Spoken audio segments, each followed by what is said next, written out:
একসময় মালবরাজ মানে পুরীর রাজা ছিলেন ইন্দ্রদম্ন রাজা। তিনি অত্যন্ত ভগবত বৎসল ভগবত প্রেমী ছিলেন। তো তার রাজ দরবারে একদিন এসে হাজির হলেন এক যৌবন অতিক্রান্ত বৈষ্ণব সন্ন্যাসী। রাজা জানতে চাইলেন, আপনার পরিচয়? ব্রাহ্মণ জানালেন, তেমন কিছু নয়, কিন্তু আপনি যার জন্য ব্যাকুল হয়েছেন তার খবর আমি এনেছি। রাজা বললেন, সে কি? আপনি কি অন্তর্যামী? তবে যদি জেনেই থাকেন তবে দয়া করুন, আমি যে জানার জন্য ব্যাকুল, কোথায় পাবো আমার আরাধ্য দেবতাকে? স্মিত হেসে ব্রাহ্মণ বললেন, সে আছে, কিন্তু তোমাকেই খুঁজে বের করতে হবে। সারা ভারতের সমস্ত তীর্থের কথা তিনি একে একে রাজাকে শোনালেন। শেষে জানালেন নীল পর্বতে নীল মাধবের পুজোর কথা, এবং এও বললেন ওখানে বিষ্ণুদেব গুপ্তভাবে শবরদের দ্বারা পূজিত হন, তিনি সাক্ষাৎ মুক্তি প্রদায়ক। রাজা আরও ব্যাকুল হয়ে উঠলেন নীল মাধবকে পাওয়ার জন্য। রাজা পরদিনই সমস্ত ব্রাহ্মণদেরকে পাঠালেন নীল মাধবের খোঁজে, কিন্তু কেউ কোনো খবর না নিয়েই ফিরে এলো। ব্যতিক্রম শুধু বিদ্যাপতি, সে এলো না। রাজা অপেক্ষা করতে লাগলেন বিদ্যাপতির জন্য। বিদ্যাপতি চারিদিকে নানান দিকে ঘুরতে ঘুরতে হাজির হলেন নীল পর্বতে। তিনি ক্লান্ত হয়ে অবসন্ন হয়ে পড়লেন, কিন্তু হাল ছাড়লেন না। অবশেষে তিনি দেখতে পেলেন একটি জায়গায় সার দিয়ে কিছু কুটির। সেই কুটিরের দিকে এগোতেই একটি কুটিরের সামনে দেখলেন এক অপরূপা সুন্দরী যুবতী নারী। তার কাছে গিয়ে বিদ্যাপতি জানালেন, আমি ব্রাহ্মণ, আমি সাহায্য প্রার্থী। সেই কন্যা জানালেন, প্রণাম নেবেন ব্রাহ্মণ কুমার, আমি শবররাজ বিশ্বাবসুর কন্যা ললিতা। অতিথি সেবাই আমার ধর্ম, আমার কর্তব্য। বিদ্যাপতি আশ্রয় নিলেন সেই শবররাজের গৃহে। কিন্তু বিদ্যাপতি প্রতিদিন লক্ষ্য করেন যে প্রতিদিন ভোরবেলায় ব্রহ্ম মুহূর্তে বিশ্বাবসু বেরিয়ে যান আর ফেরেন মধ্যাহ্নে। কৌতূহল বাড়তে থাকে বিদ্যাপতি, কোথায় যান ইনি? নিশ্চয়ই কোনো পুজো করতেই যান। সেই পুজো নীলমাধবের নয় তো? একদিন তিনি ভাবলেন পিছু নেবেন বিশ্বাবসু। সেই মতো তিনি ভোরবেলা উঠেই পিছু নেবেন বলে যেই ঘর থেকে বেরিয়েছেন, ধরা পড়লেন ললিতার কাছে। ললিতা জানতে চাইলেন, আপনি সবসময় এত ব্যাকুল কেন? আপনার অনিদ্রার কারণ কি? আপনার এত চিন্তার কারণ কি? বিদ্যাপতি হেসে জানায়, তুমি হচ্ছ সেই কারণ। কথাটি শুনে ললিতার মুখ রক্তিম হয়ে ওঠে। তাদের মধ্যে ধীরে ধীরে একটা সম্পর্ক তৈরি হয়। কিন্তু বিদ্যাপতির আসল উদ্দেশ্য নীল মাধব, রাজার আদেশ বলে কথা। বিদ্যাপতি বুঝতে পারে বিশ্বাবসুই জানেন নীল মাধবের কথা। ললিতার সঙ্গে বিদ্যাপতির সম্পর্ক গভীর থেকে গভীরতর হতে থাকে। শেষে শবররাজের সম্মতিতে ললিতাকে বিদ্যাপতি বিবাহ করেন। একদিন আলিঙ্গনরত অবস্থায় বিদ্যাপতি ললিতাকে জানায় যে আমি নীলমাধবের খোঁজে এখানে এসেছি, রাজার আদেশ, তাকে পেলেই আমি নিয়ে যাব। এই কথা শুনেই ললিতা কেঁপে ওঠে, নিজেকে ছাড়িয়ে নেয় আলিঙ্গন থেকে এবং বলে, সে কি, বাবারও যে ধ্যান জ্ঞান নীলমাধব, তোমারও তাই? খুব চিন্তায় পড়ে যায় ললিতা। একদিন খুব ভেবে চিন্তে বাবাকে জানায় ললিতা। প্রথমে শুনেই বিশ্বাবসী প্রচণ্ড ক্ষুব্ধ হয় এবং বিদ্যাপতিকে শাস্তি দেওয়ার কথা চিন্তা করেন, কিন্তু মেয়ে ললিতার কান্নায় শেষ পর্যন্ত তিনি তা করতে পারেন না।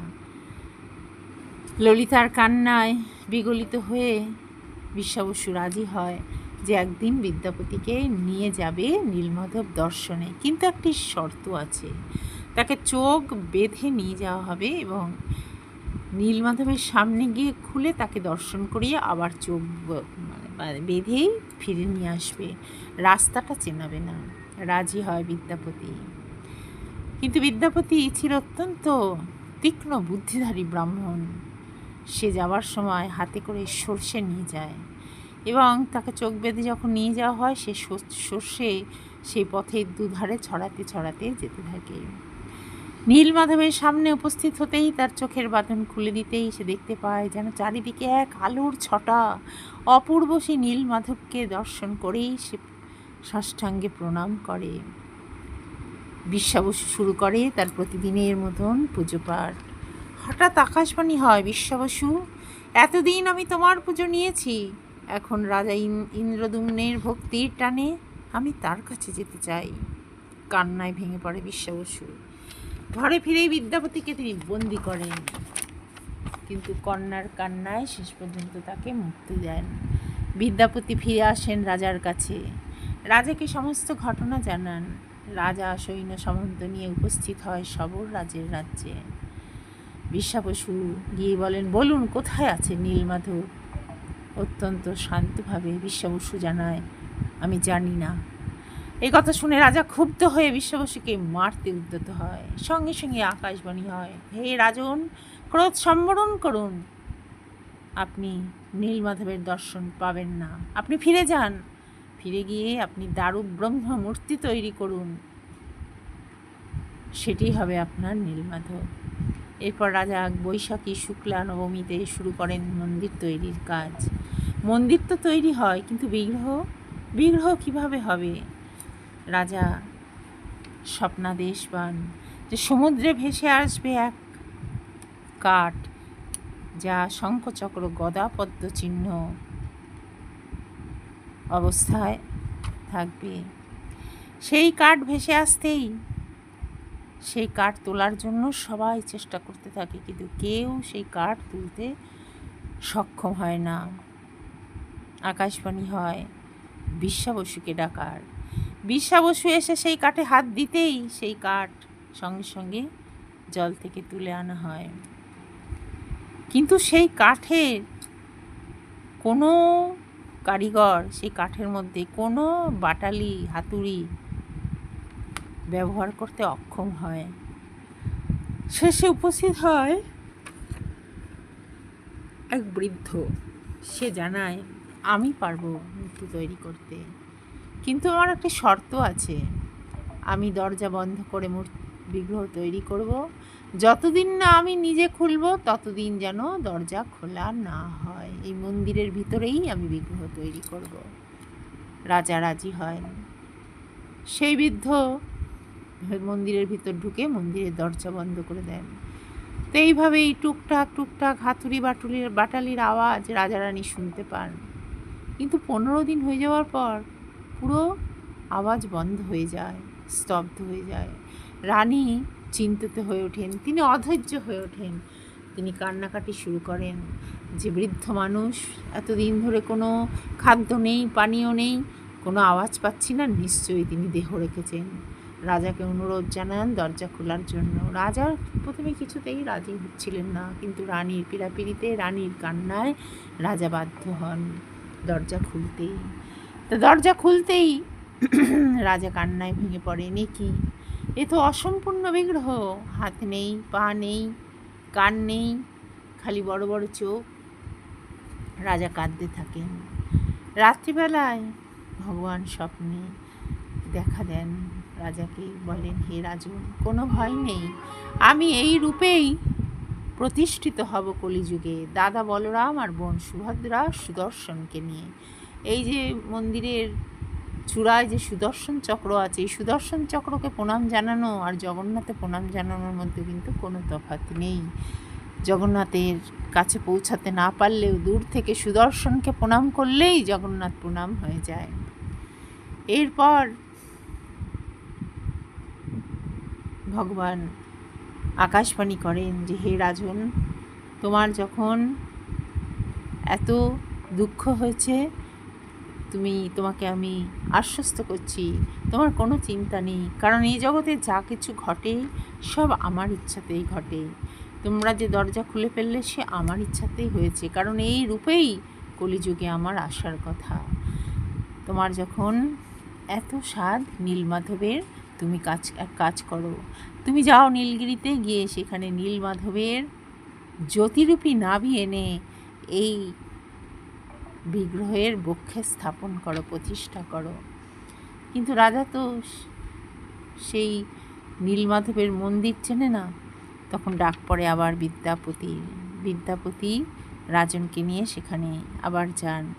তো বিদ্যাপতি যে সর্ষে ছড়িয়ে এসেছিল সেই সর্ষের গাছ হয়ে গেছে।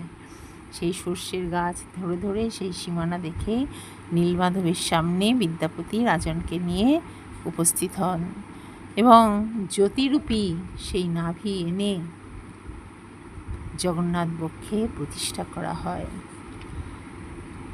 এবং এটাও দৈববাণী হয় যে হে রাজন, এখানে ওই বিশ্বাবসুর বংশধরেরাই হবে অনন্তকাল ধরে, যুগ যুগ ধরে এই মন্দিরের, জগন্নাথ মন্দিরের সেবক।